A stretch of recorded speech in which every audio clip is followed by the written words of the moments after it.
Selamat pagi Bapak Ibu anggota PKLU GPIB Bukit Zaitun yang dikasihi Tuhan Yesus Kristus. Kita bertemu lagi di ibadah PKLU pada hari ini pada tanggal 3 Juli tahun 2021. Sebelum memulai ibadah, mari kita berdoa. Bapa kami dalam sorga, terima kasih untuk penyertaan-Mu, terima kasih untuk berkat-Mu. Pada saat ini kami akan ibadah PKLU ya Bapa, berkatilah ibadah ini dari awal sampai akhir. Berkatilah pembawa firman hari ini, biarlah Engkau juga mengurapi dia dengan luar biasa ya Bapa. Kami serahkan ibadah ini dari awal sampai akhirnya hanya untuk hormat dan kemuliaan nama-Mu. Terima kasih Bapa, amin.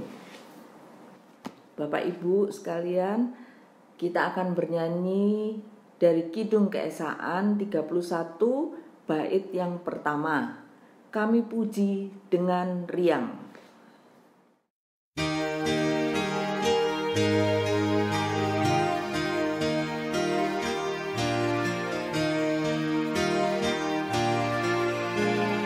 Kami puji dengan riang di Kau Allah yang besar, bagai bunga trimasi yang hati kami pun mekar.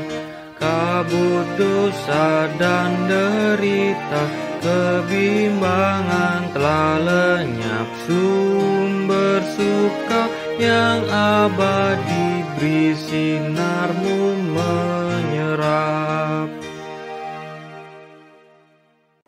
Bapak Ibu, mari kita membaca litani pujian. Litani pujian hari ini dari kitab Amsal 16 ayat yang ke-31. Rambut putih adalah mahkota yang indah yang didapat pada jalan kebenaran. Bapak Ibu, kita akan bernyanyi dari Kidung Keesaan 123 bait yang pertama yang berjudul Kusiapkan Hatiku Tuhan.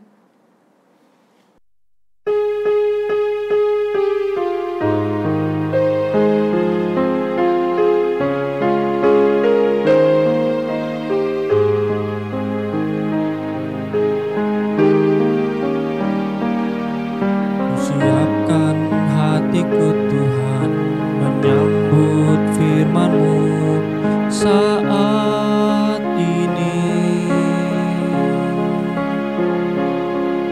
Aku sujud menyembah Engkau dalam hadirat-Mu saat ini. Curahkanlah pengurapan-Mu kepada umat-Mu saat ini. Ku siapkan hatiku Tuhan, mendengar firman-Mu. Firman-Mu Tuhan tiada berubah,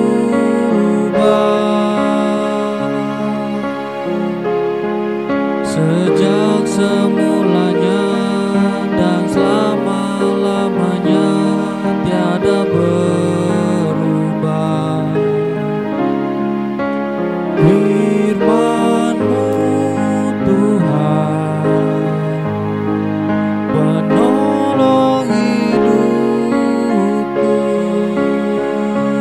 Ku siapkan hatiku Tuhan, menyambut firman-Mu.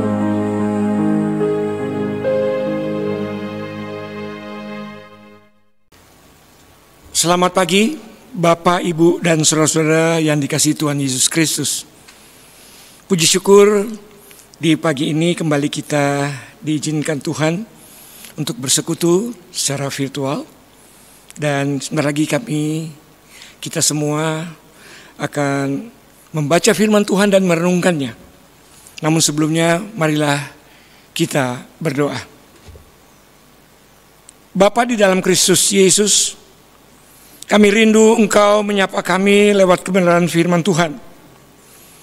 Bimbing dan kuasai kami dengan Roh Kudus, sehingga kami dimampukan untuk dapat mengerti, memahami, serta dimampukan untuk dapat menghidupi dan mengerjakan kebenaran firman Tuhan.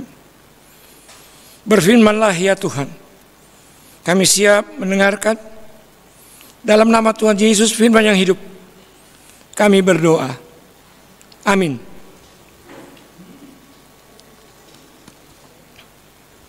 Baiklah Bapak Ibu yang dikasihi Tuhan Yesus, pembacaan kita sebagaimana yang dijadwalkan dalam Sabda Bina Umat adalah dari 2 Korintus 12 ayat 11 sampai dengan 21. 2 Korintus 12 11 sampai dengan 21. Saya akan membacakannya. Kekhawatiran Paulus. Sungguh aku telah menjadi bodoh, tetapi kamu yang memaksa aku. Sebenarnya aku harus kamu puji, karena meskipun aku tidak berarti sedikit pun, namun di dalam segala hal aku tidak kalah terhadap rasul-rasul yang luar biasa itu. Segala sesuatu yang membuktikan bahwa aku adalah seorang rasul telah dilakukan di tengah-tengah kamu dengan segala kesabaran oleh tanda-tanda, mujizat-mujizat, dan kuasa-kuasa. Sebab dalam hal manakah kamu dibelakangkan dibandingkan dengan jemaat-jemaat lain, selain daripada dalam hal ini, yaitu bahwa aku sendiri tidak menjadi suatu beban kepada kamu. Maafkanlah ketidakadilanku ini. Sesungguhnya sekarang sudah ketiga kalinya aku siap untuk mengunjungi kamu, dan aku tidak akan merupakan suatu beban bagi kamu. Sebab bukan hartamu yang kucari, melainkan kamu sendiri. Karena bukan anak-anak yang harus mengumpulkan harta untuk orang tuanya, melainkan orang tualah untuk anak-anaknya. Karena itu aku suka mengorbankan milikku, bahkan mengorbankan diriku untuk kamu. Jadi jika aku sangat mengasihi kamu, masakan aku semakin kurang dikasihi? Baiklah, aku sendiri tidak merupakan suatu beban bagi kamu, tetapi kamu katakan, dalam kelicikanku aku telah menjerat kamu dengan tipu daya. Jadi pernahkah aku mengambil untung daripada kamu oleh seorang dari antara mereka yang kuutus kepada kamu? Memang aku telah meminta Titus untuk pergi, dan bersama-sama dengan dia aku mengutus saudara yang lain itu. Adakah Titus mengambil untung daripada kamu? Tidakkah kami berdua hidup menurut roh yang sama, dan tidakkah kami berlaku menurut cara yang sama? Sudah lama agaknya kamu menyangka bahwa kami hendak membela diri di depan kamu.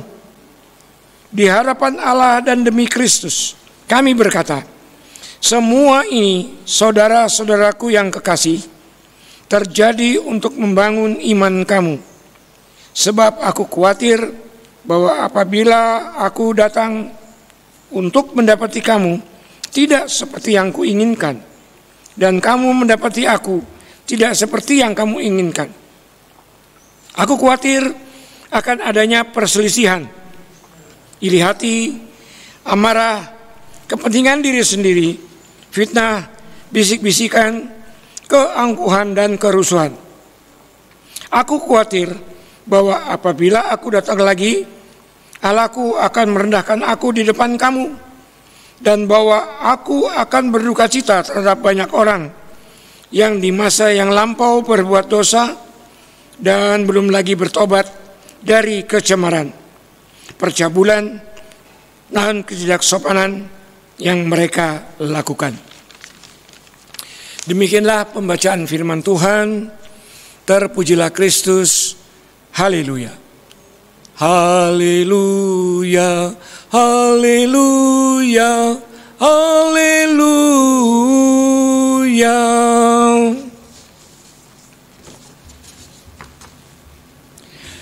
Bapak, Ibu, dan saudara-saudara yang dikasihi Tuhan Yesus, apa kabar di pagi ini? Semua dalam keadaan sehat ya, walaupun virus corona ini kalau kita ikuti perkembangannya mulai menaik. Tetapi kita percaya kita semua ada dalam lindungan Yesus Kristus, dan darah Yesus melindungi kita dari virus corona. Baik, mari kita fokus kepada firman Tuhan. Bapak Ibu yang dikasihi Tuhan, sejatinya siapakah gerangan di antara kita semua ini yang sama sekali tidak pernah merasa khawatir di dalam menjalani kehidupan sehari-hari? Sementara kita menjalani ini sebagai orang beriman, tentu yang namanya khawatir itu tetap ada dalam diri kita. Adanya kekhawatiran dalam menghadapi berbagai persoalan yang datang silih berganti adalah manusiawi. Namun kekhawatiran yang berlebihan itu niscaya sangat tidak disarankan. Kalau khawatirnya itu terlalu kelewatan tuh, itu juga tidak baik ya. Jadi khawatir itu manusiawi, tapi ya biasa-biasa saja. Nah, Paulus pun demikian mengungkapkan rasa khawatirnya kepada jemaat di Korintus. Pertama, jemaat Korintus mendapati Paulus tidak seperti yang mereka inginkan. Kedua, ada perselisihan, ada iri hati, ada amarah, ada kepentingan diri sendiri, fitnah, bisik-bisikan, keangkuhan, dan kerusuhan di antara jemaat. Dan yang ketiga, ada beberapa anggota jemaat yang belum bertobat. Nah, inilah semua yang membuat Paulus khawatir. Pertanyaannya, mengapa Paulus merasa khawatir? Setidaknya ada 3 sebab yang membuat Paulus merasa khawatir.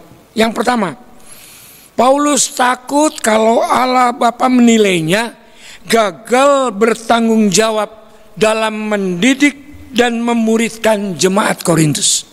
Itu yang pertama. Yang kedua yang membuat Paulus khawatir adalah Paulus takut jika pertikaian internal jemaat akan mengiring mereka pada kehancuran, sehingga nama Allah tercoreng. Dan yang ketiga, Paulus takut apabila dirinya ataupun jemaat membangun harapan atau ekspektasi berdasarkan asumsi atau kepentingan pribadi dan bukan mengarahkan harapan mereka kepada Allah. Ini ketiga hal ini yang sangat membuat Paulus khawatir. Dan hal itulah yang mendorong Paulus untuk mengungkapkan isi hatinya kepada jemaat Korintus. Bagi Paulus, pengungkapan perasaan ini sangat-sangat melegakan. Namun terlebih penting bagi jemaat, pengungkapan ini membuktikan bahwa Paulus bukan khawatir akan harta, bukan, atau pendapatannya, tidak. Melainkan diri dan kekayaan rohani jemaat Korintus. Dan jemaat Korintus dapat mengetahui isi hati Paulus yang terdalam, sehingga mereka dapat bersiap diri bila Paulus datang kepada mereka. Nah, ada sebuah cerita. Kira-kira tahun 1950-an. Saat itu ada sepatu yang sangat terkenal mereknya. Mungkin bapak-bapak ini yang sudah lansia ini pasti tahu merek sepatu yang terkenal itu kan. Yaitu merek Belly. Wah, merek Belly. Sepatu Belly itu terkenal dan mahal. Nah, wakil presiden saat itu, yaitu Bung Hatta, yang berniat membeli sepatu itu, dia menyimpan guntingan iklan sepatu Belly dan kemudian dia menabung untuk mewujudkan keinginannya supaya bisa membeli sepatu Belly itu. Nyatanya tabungannya itu tidak pernah cukup untuk membeli sepatu idaman itu. Tidak pernah cukup untuk membeli sepatu Belly yang terkenal itu. Uang itu tergerus oleh keperluan rumah tangga atau untuk membantu orang-orang yang datang kepadanya guna meminta bantuan. Jadi tabungannya nggak pernah cukup karena selalu terpakai buat hal-hal itu, buat keperluan sehari-hari, buat membantu orang-orang yang butuh bantuan. Dan keinginan Bung Hatta untuk membeli sepasang sepatu ini tidak pernah terwujud sampai akhirnya dia meninggal. Sampai akhir hayatnya sepatu Belly itu tidak pernah terbeli. Dan hanya guntingan iklan itu saja yang masih tersimpan dengan baik. Nah, dari cerita ini menunjukkan bahwa pengorbanan Bung Hatta itu mengingatkan pada sikap Rasul Paulus kepada jemaat Korintus. Rasul Paulus mewakili sosok pelayan Injil yang setia. Terlihat dari ketulusan dan kebesaran hatinya. Dia bertekad tidak membebani jemaat baik pada masa lalu maupun pada masa yang akan datang. Paulus tidak mengincar isi dompet mereka. Paulus sama sekali tidak mengincar isi dompet jemaat Korintus dan mengambil keuntungan dari mereka demi memperkaya diri. Tidak dilakukan oleh Paulus, melainkan mengupayakan keselamatan jiwa mereka dengan memenangkan mereka bagi Yesus Kristus. Paulus menjadi orang tua bagi mereka, mengutamakan kesejahteraan mereka. Dan untuk itu ia sukarela menanggung kerugian, mengorbankan waktu, mengorbankan energi, dan kepentingannya untuk melayani mereka. Paulus mengasihi mereka meskipun mereka tidak membalas kasihnya dengan semestinya.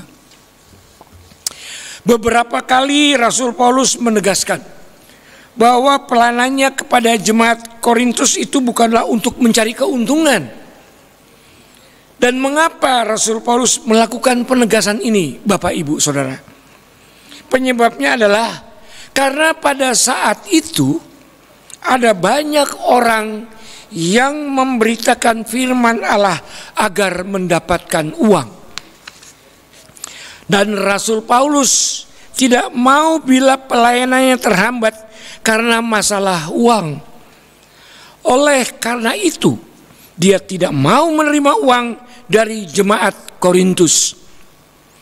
Sebaliknya, dia bekerja keras dengan melakukan pekerjaan sebagai seorang tukang kemah, pembuat kemah.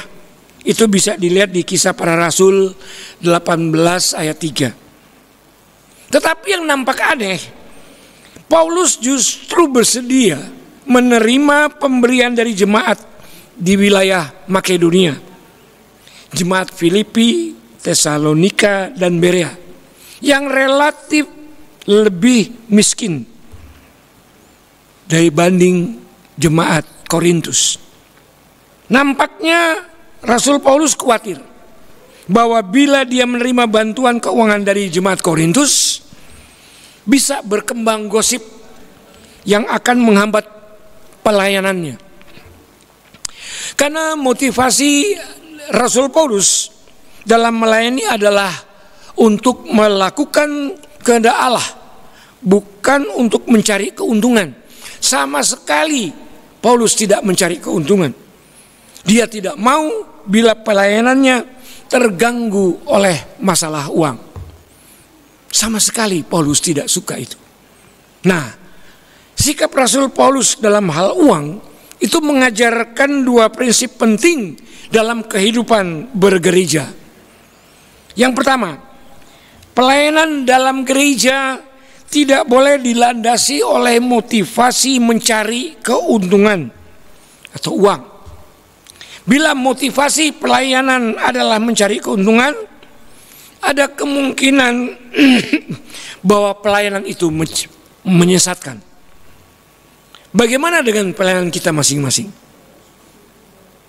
Bila kita masih memiliki keinginan untuk mencari keuntungan di dalam bergereja, kita harus mengevaluasi kasih kita kepada Tuhan dan kepada sesama.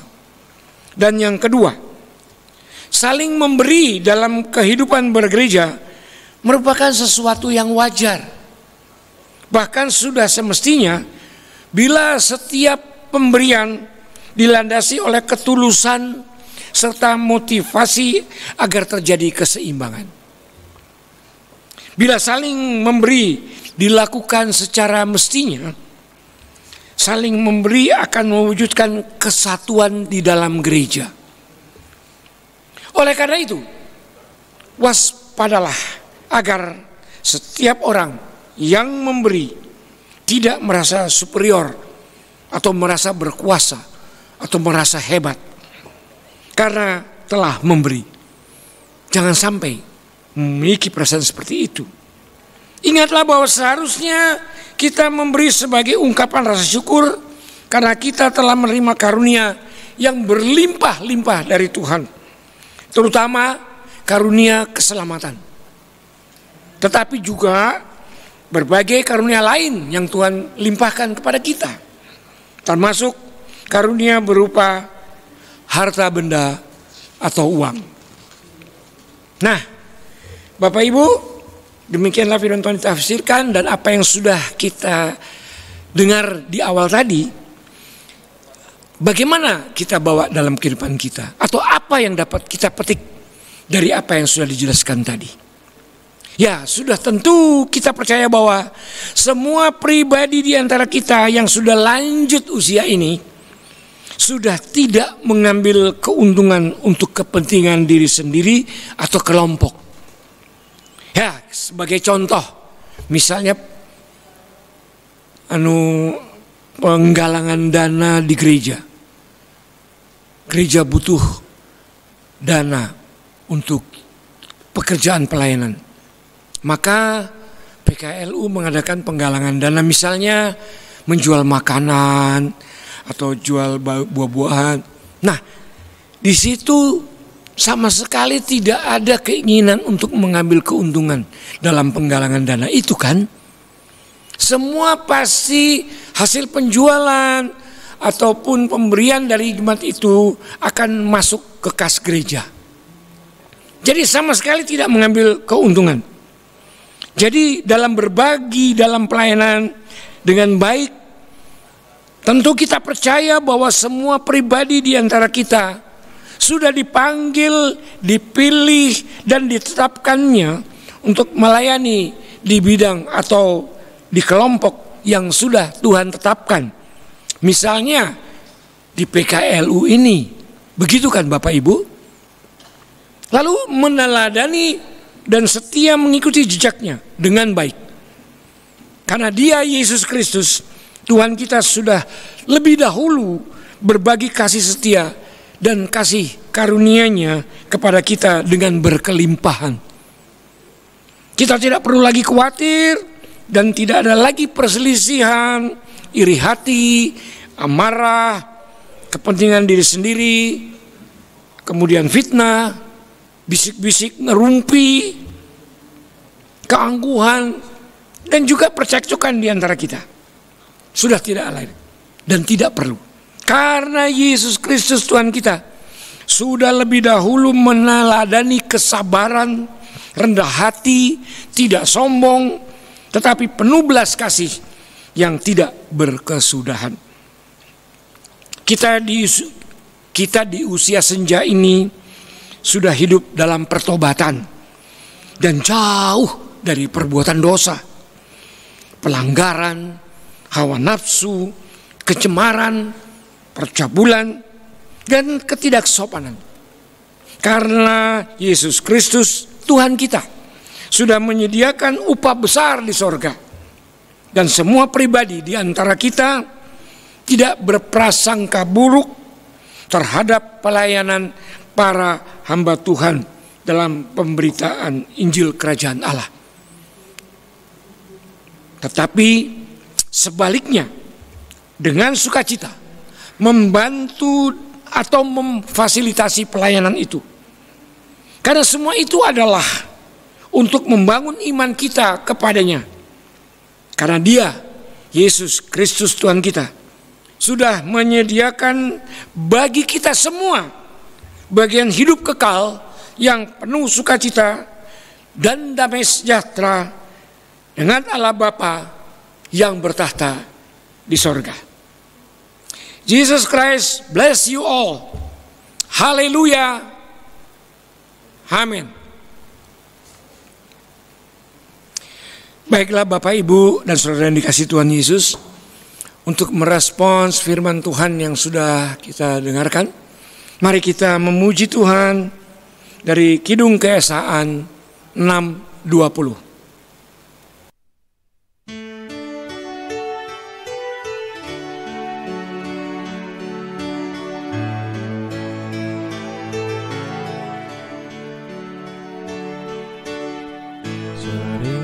Tanya pada diriku, akhir hidupku yang fana,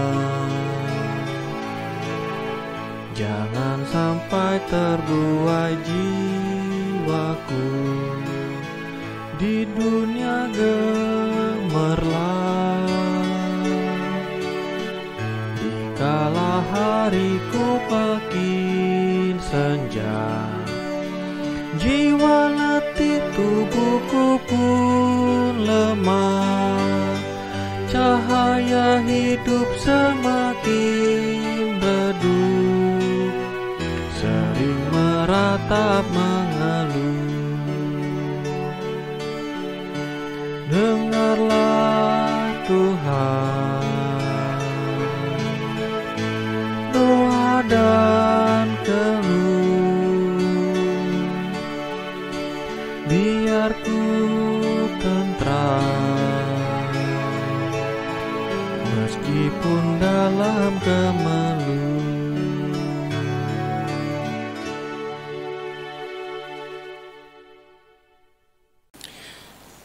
Mari kita masuk di dalam doa syafaat.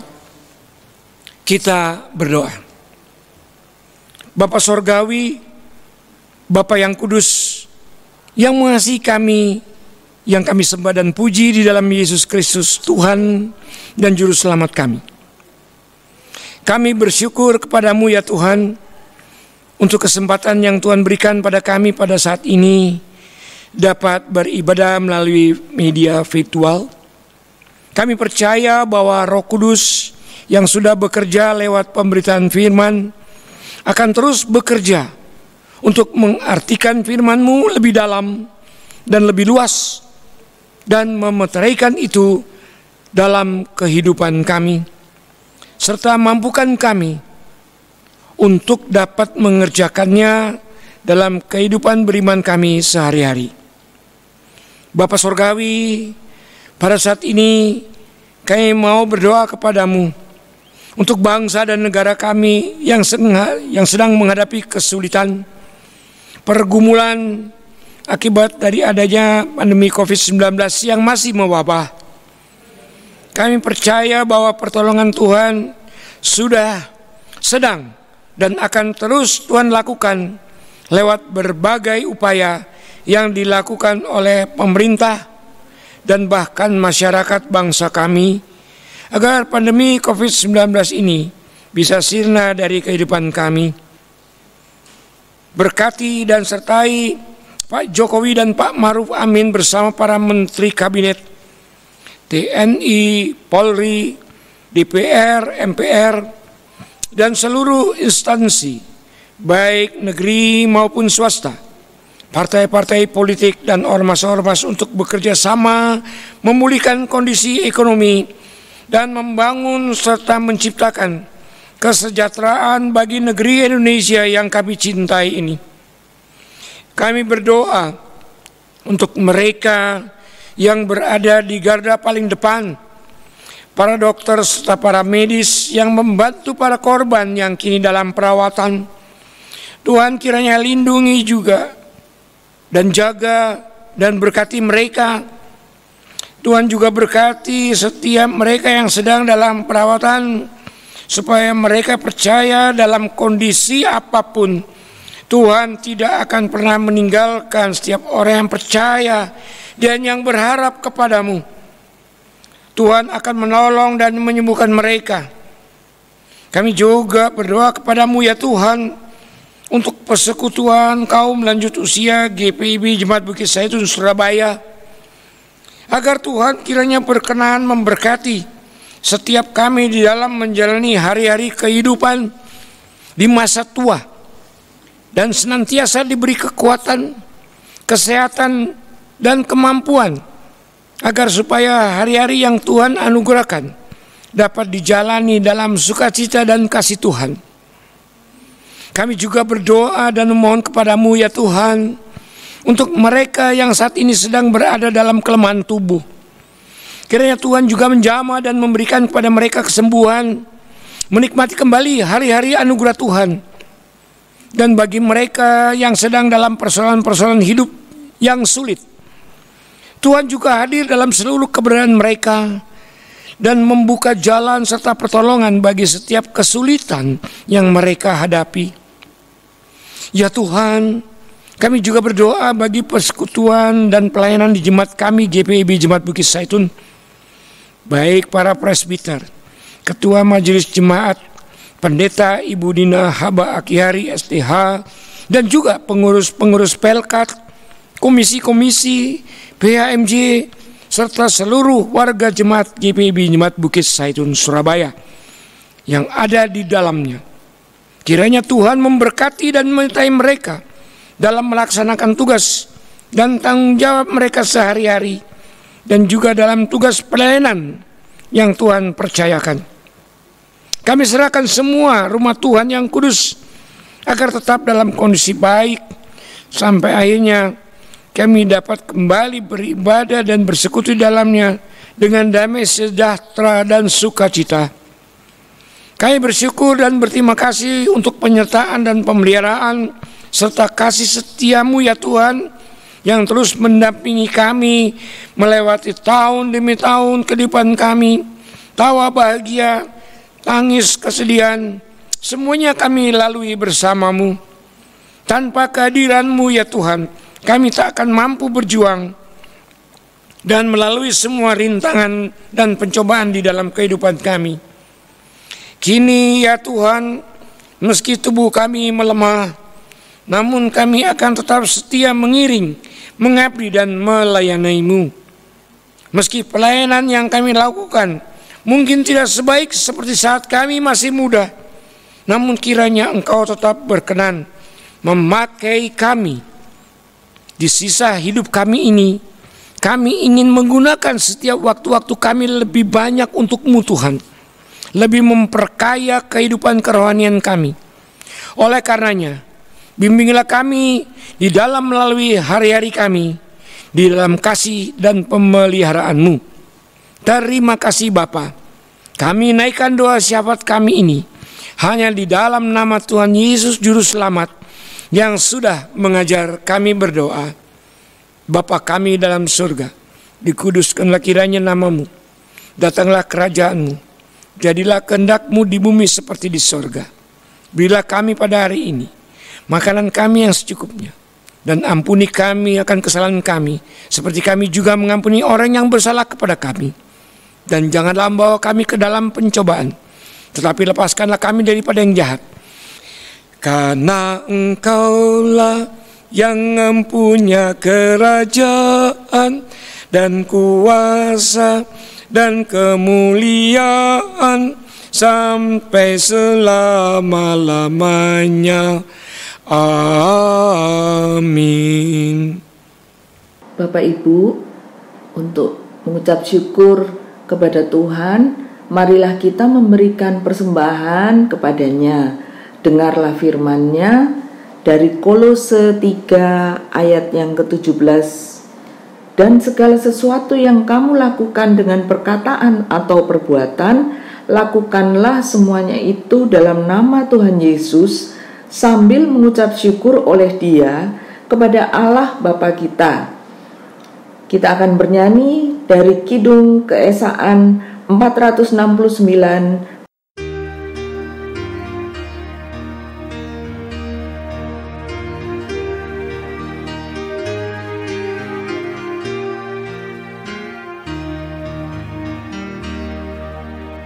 Kau merelakan putramu supaya dunia ditebus, dengannya kurnia penuh telah kau beri. Bapak Ibu, kita marilah berdiri untuk menyerahkan syukur kita dalam doa. Sekarang ya Allah kami bersyukur kepadamu dan memuji namamu yang agung itu. Sebab siapakah kami sehingga kami mampu memberi persembahan sukarela seperti ini? Sebab daripadamulah segala-galanya dan dari tanganmu sendirilah persembahan yang kami berikan kepadamu. Amin.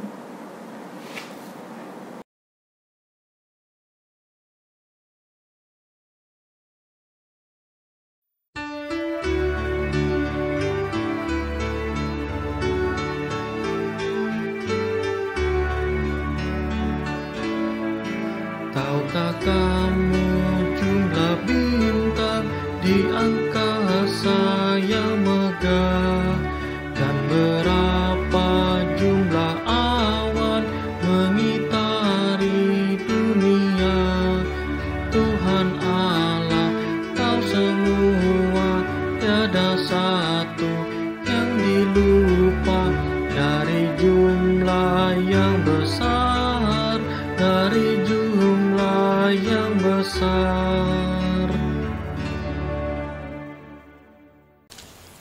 Baik Bapak Ibu, kita sudah sampai di penghujung ibadah kita. Baiklah kita kembali ke kehidupan kita sehari-hari dan melakukan firman Tuhan dengan pimpinan Roh Kudus, agar nama Tuhan dipermuliakan melalui kehidupan kita semua yang melakukan firman Tuhan. Dan sekarang terimalah berkat Tuhan.